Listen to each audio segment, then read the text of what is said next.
Je suis Christelle Célis et ici, j'ai à cœur de t'offrir un espace de messages et de canalisation à travers ce podcast. Pas de développement personnel pour se donner bonne conscience, pas de dogme ou de cadre rigide, pas de spiritualité à la mode. Tu es au bon endroit si tu veux t'incarner pleinement, libre, en connexion avec ton âme et le divin et honorer ta puissance ainsi que le vivant. Je t'inviterai toujours à révéler ta propre vérité et ton unicité. Alors ensemble, découvrons les énergies qui t'entourent et les messages de ton âme. Installe-toi confortablement et que l'épisode commence.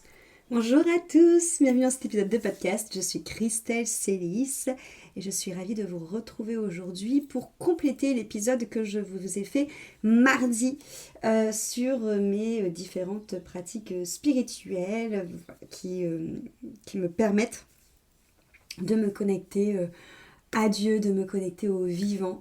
Voilà, comme je vous l'ai dit, c'est des pratiques qui sont très riches, dans le sens où elles prennent vraiment leur source dans tous les courants qui, moi, me parlent, parce que ce sont des pratiques qui amènent toutes à l'unité et à l'amour, à l'union et à la paix. Même si je pense d'ailleurs que mardi, il y a des choses que j'ai dû oublier de vous partager, mais peu importe, parce que mardi c'était surtout un épisode où je vous parlais de ce que je faisais, de ce que je mettais en pratique. Là j'ai plutôt envie de vous parler de cet état d'être, parce que c'est un peu ce qui est, je vais faire le parallèle avec ce que reprochait à l'époque Jésus aux pharisiens. Il reprochait aux pharisiens d'être que dans le paraître, c'est-à-dire de réciter les prières, de faire des rituels, de faire des grandes cérémonies, toutes ces choses-là, mais dans leur cœur, de ne pas être absolument reliés à cette pureté et à cet état d'amour.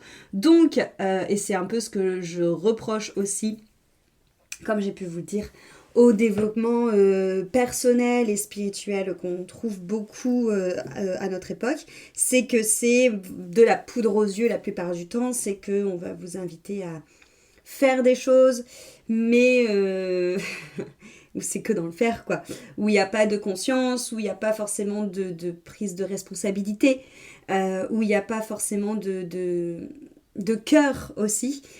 Comme je dis toujours, hein, vous aurez beau faire je ne sais combien de rituels d'abondance et jeter de la cannelle sur votre palliation, si vous n'allez pas travailler votre état de pensée, si vous n'allez pas travailler votre état d'être face à vos émotions, à vos pensées de manque ou d'abondance, en fait ça sera toujours superficiel, ça sera toujours rester dans le faire, et il ne faut pas s'étonner entre guillemets qu'il n'y ait pas de résultat. C'est exactement pareil pour la foi en règle générale, et je dirais même que c'est là où tout commence, parce que quand on travaille autour de sa foi, on est amené du coup, ou pas encore une fois, parce que c'est plus dans le faire, mais on est potentiellement amené à prier, à méditer ou à poser des attentions.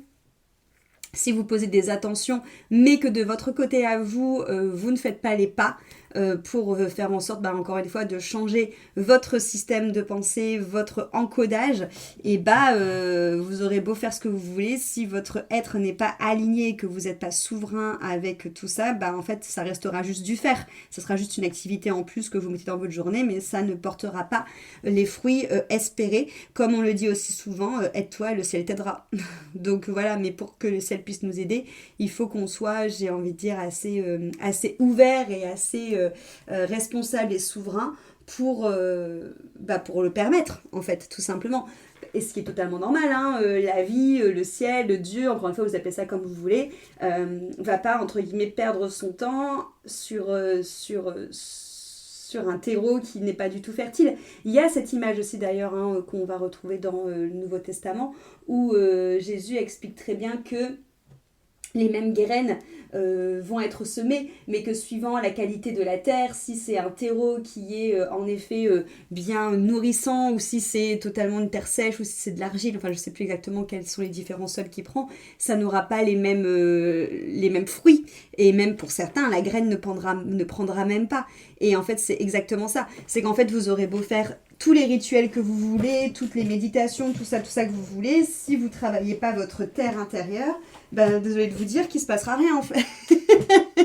Ou du moins que vous risquez peut-être d'être un peu secoué, parce qu'à un moment, on va vous demander d'avoir de la cohérence aussi dans votre manière de penser, et de prendre aussi vos responsabilités. Tout ça pour dire que du coup, je vous ai beaucoup parlé de ce que je faisais. Et là, j'ai envie de vous parler d'un état d'être. Alors, en effet, avec l'être, ça sera forcément plus court, l'épisode que je vais faire aujourd'hui. Parce que autant je peux m'étaler sur comment ouvrir son espace sacré pour méditer, pour prier, pour poser ses attentions, tout ça. Autant être, c'est vraiment quelque chose qui se cultive au fur et à mesure et c'est surtout quelque chose d'intime et personnel. On n'a pas tous les mêmes histoires de vie, on n'a pas tous les mêmes croyances, on n'a pas tous les mêmes conditionnements, on n'a pas tous les mêmes projections qui sont sur nous, donc forcément on va avoir des choses qui vont être peut-être plus rapides à transformer, des choses qui vont être plus longues, et encore une fois on a tous aussi chacun des peurs et des blessures différentes qu'il faut que l'on mette en lumière et qu'on se réconcilie pour pouvoir y aller. L'état d'être, c'est déjà un état d'être, je dirais, d'observation de soi, un état d'être de discernement de soi. Qu'est-ce que ça veut dire ? Ça veut dire être en capacité de savoir prendre du recul, de savoir prendre de la hauteur sur ce qu'on est en train de vivre et surtout sur comment on est en train de réagir à ce qu'on est en train de vivre. Parce que ce qui est important, c'est pas forcément ce qu'on est en train de vivre, c'est surtout comment est-ce que vous réagissez à ça. Comme je le dis toujours, c'est la différence entre avoir mal et souffrir. On a le droit d'avoir mal, c'est normal. Et encore une fois, il n'y a aucune émotion qui est mauvaise. Toutes les émotions ont leur place. C'est pas parce qu'on est un être spirituel ou conscient ou je ne sais quel terme vous avez envie d'utiliser qu'on doit être que joie et que bienveillance et que bisounours. C'est pas vrai, on est des humains. Étant humain, on a un corps émotionnel et donc on a des émotions qui sont avant tout des boussoles pour savoir si on est respecté, s'il y a quelque chose qui nous a fait mal au cœur, si on doit nettoyer quelque chose, ça nous met en joie.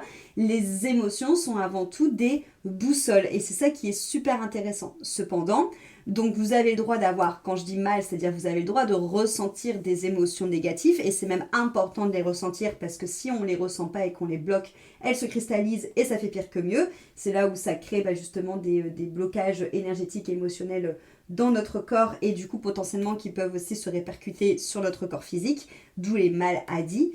Donc c'est important de les laisser circuler pour pas que ça cristallise et voilà, pour tout simplement les permettre de s'exprimer. Mais l'idée c'est de ne pas s'accrocher à elles et c'est là la différence entre avoir mal et souffrir, c'est-à-dire que par contre quand vous vous accrochez à une émotion, quand vous vous identifiez à cette émotion, quand vous la ressassez, quand vous la ruminer, c'était ça le mot que je cherchais, là vous allez souffrir du coup. Et ça c'est clairement votre responsabilité parce que les émotions sont là en tant que boussole, elles sont là en tant que boussole et avec ces boussoles, qu'est-ce qu'on fait ? On ne se laisse pas envahir par cette boussole, on utilise ce premier état d'être qui est l'observation et le discernement pour observer notre réaction face à une situation. Ça demande quoi ? Ça demande notamment le fait de ne pas être pris dans la spirale du fer et de ne pas être pris dans la spirale du vite.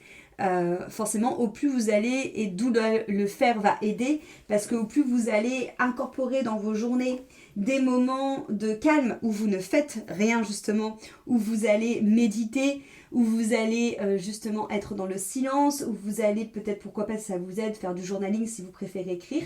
C'est ces moments-là où vous n'allez pas bomber votre agenda comme un œuf plein, où vous allez avoir de l'espace pour être dans ce premier état d'être qui est pour moi indispensable, le fait d'être dans cet état d'observation. Parce que ça va vous permettre de voir justement quelles sont les émotions qui vous ont traversé. Et si vous vous êtes accroché à ces émotions, si vous les avez nourries, et donc du coup nourries pour se faire souffrir, parce que souvent quand on nourrit du moins une émotion comme la tristesse, comme la colère, comme la frustration, comme la culpabilité, comme la honte et je ne sais quoi, c'est plus des choses qui vont justement nous ralentir et nous faire souffrir plutôt que clairement être juste là en qualité de boussole. Donc l'idée c'est vraiment d'observer ce qui se joue en nous et à quel point on s'est accroché à cette émotion-là. Ça pour moi c'est le premier état d'être important. Ensuite le second état d'être important, ça va être justement l'écoute de soi. Ça, c'est l'état d'écoute.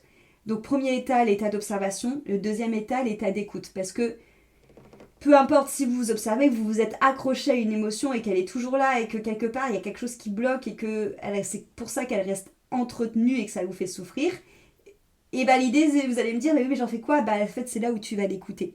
C'est là où ça va être important justement d'aller écouter cette émotion, d'aller écouter quelle part de toi est en train de ressentir cette émotion et surtout quel est le besoin fondamental, quelle est la blessure, le message fondamental, donc le besoin fondamental derrière tout ça, qui est associé à cette émotion qui reste. Ça veut dire que au fond, il y a un besoin fondamental qui est comme une plaie ouverte, qui n'est pas entendue et qui n'est pas satisfait et qui n'est pas honoré.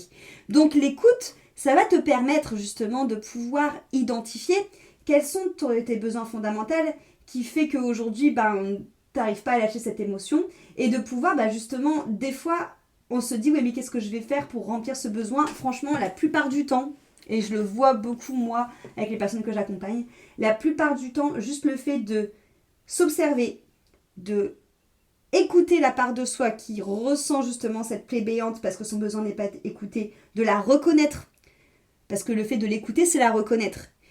De lui apporter du coup de l'attention, parce qu'encore une fois, le fait de l'écouter, c'est de la considérer, c'est de lui apporter de l'attention.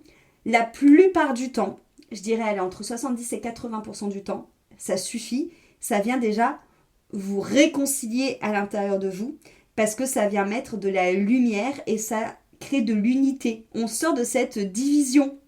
Parce que les divisions, je suis tout le temps en train de râler sur la division que crée la société, que nous créons nous-mêmes en voulant ranger tout et n'importe quoi dans des petites cases et des opposés. Mais la première division qu'on fait en tant qu'humain, c'est déjà à l'intérieur de nous. On se juge, on met des parts de nous sur le côté, on est constamment en train de se dire ah non, faut pas que je ressente ça et bim, je mets au placard. Ça déjà, ça favorise la division. Et c'est pas juste.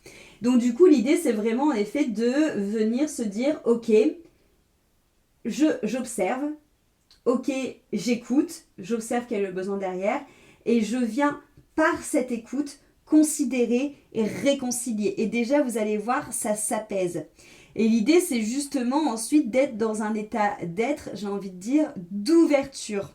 Et quand je parle d'ouverture, c'est déjà d'ouverture à soi, avec en effet la réconciliation, mais aussi d'ouverture avec ce que le monde a à nous proposer. L'état d'être qui est relié à l'ouverture, c'est vraiment cette sensation de changer de regard sur ce qui arrive. Alors, je vous demande pas d'être bisounours et de dire, de voir le beau partout et de dire amen à tout, parce que c'est pas non plus le projet. Mais c'est aussi une question finalement, ça rejoint les deux états d'être que j'ai dit juste avant, parce que c'est de choisir qu'est-ce qu'on décide de nourrir par cette... lorsqu'on s'ouvre, quand je parle de s'ouvrir, c'est de s'ouvrir au cœur, c'est de s'ouvrir à ce qui nous fait du bien, c'est de s'ouvrir à ce qui répond à nos besoins. Ok ? Et quelque part, déjà, de changer cet état d'être-là, c'est de basculer dans un état d'être d'abondance plutôt que de manque. Je m'explique.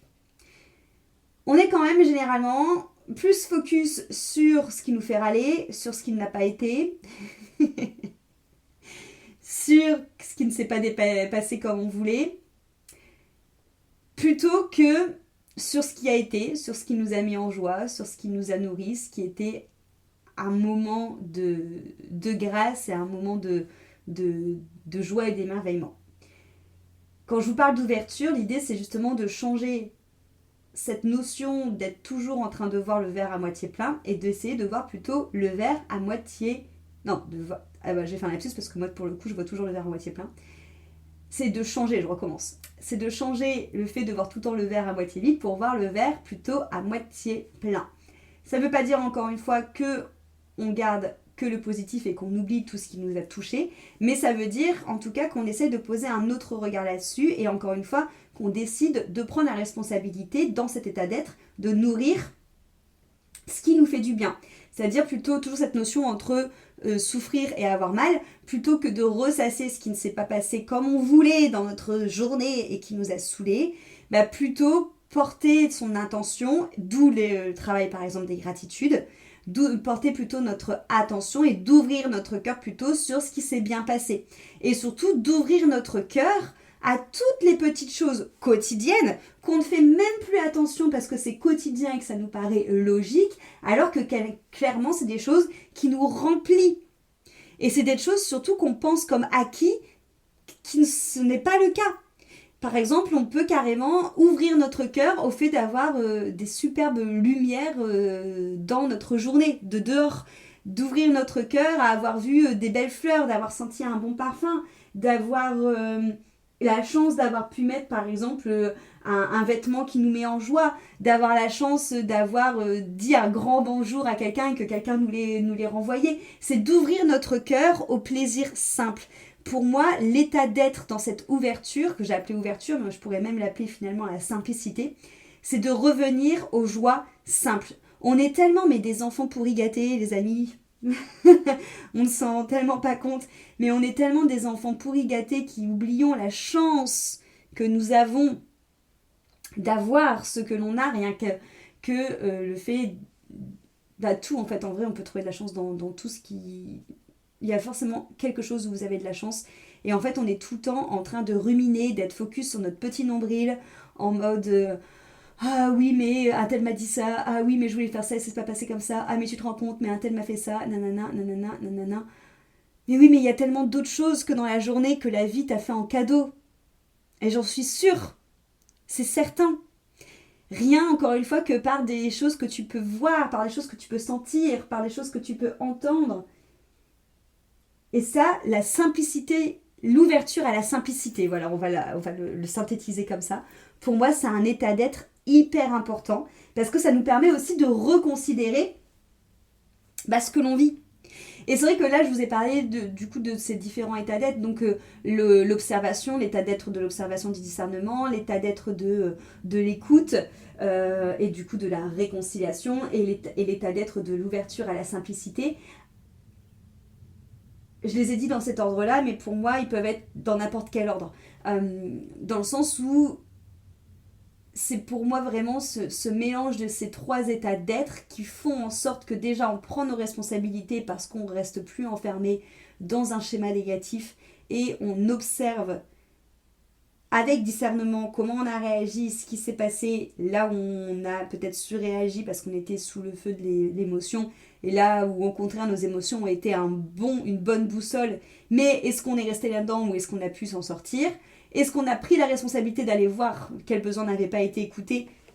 Et comment est-ce qu'on fait pour réconcilier ce besoin à nous? Et comment est-ce qu'on s'ouvre avec simplicité au monde autour de nous pour pouvoir justement peut-être moins voir le négatif, plus s'accrocher aux belles choses dans notre vie, pouvoir aussi tout simplement ouvrir notre cœur à l'amour véritablement qui est partout à l'intérieur de nous et à l'extérieur, à ouvrir notre cœur au vivant, à connecter avec les choses qui sont merveilleuses de la vie et du monde partout autour de nous et de ne plus être enfermé dans cette spirale du va-vite, dans cette spirale du faire, dans cette spirale de la culture du manque, de la culture du passé, de la culture de la dépression, j'allais dire. Mais plutôt, en fait, ouvrir notre cœur aussi à ce que chaque expérience nous amène comme apprentissage, nous amène comme remise en question, nous amène comme nouvelle grille de lecture de la vie, nous amène comme nouvelle manière de nous repositionner. Et en ouvrant notre cœur à la simplicité, c'est aussi, je pense, comprendre que lorsque quelque chose est challengeant pour nous, dans tous les sens du terme, c'est avant tout une invitation à se réaligner en passant par les différents états d'être que je viens de vous dire, à se réaligner en arrêtant de faire et en prenant du temps pour s'observer, à se réaligner, à écouter quels sont les besoins qui sont respectés ou non, et à se relier et se réaligner à la simplicité du cœur, à la simplicité de nos besoins, à la simplicité des relations, et à vraiment revenir à l'essence, à l'essentiel, à l'essence du ciel. Voilà, pour moi, j'ai pas envie je pense que j'aurai tout le temps le loisir de vous en reparler de tout ça. J'ai pas envie non plus de trop déblatérer pour pas vous perdre. Pour moi, je vous ai parlé de ce que je faisais, qui sont clairement des pratiques qui aident à maintenir ces états d'être. Mais si vous faites ces pratiques sans avoir connaissance de ces états d'être, ça n'a aucun sens. Donc l'idée, c'est vraiment aussi de cultiver quelque part ces états d'être, parce que c'est ces états d'être qui vont progressivement vous amener à une paix intérieure et à une pureté aussi du cœur et à une plénitude aussi bien intérieure, remplie de l'intérieur, mais aussi de l'esprit. Voilà. Merci pour votre écoute. On se retrouve la semaine prochaine avec grand plaisir. Et si vous avez des questions, si vous voulez échanger avec moi, on se retrouve sur Instagram ou par mail. À très vite. Cet épisode t'a plu, pense à lui laisser une jolie note sur ta plateforme d'écoute de ton choix et aussi de le partager aux personnes à qui il pourrait être utile.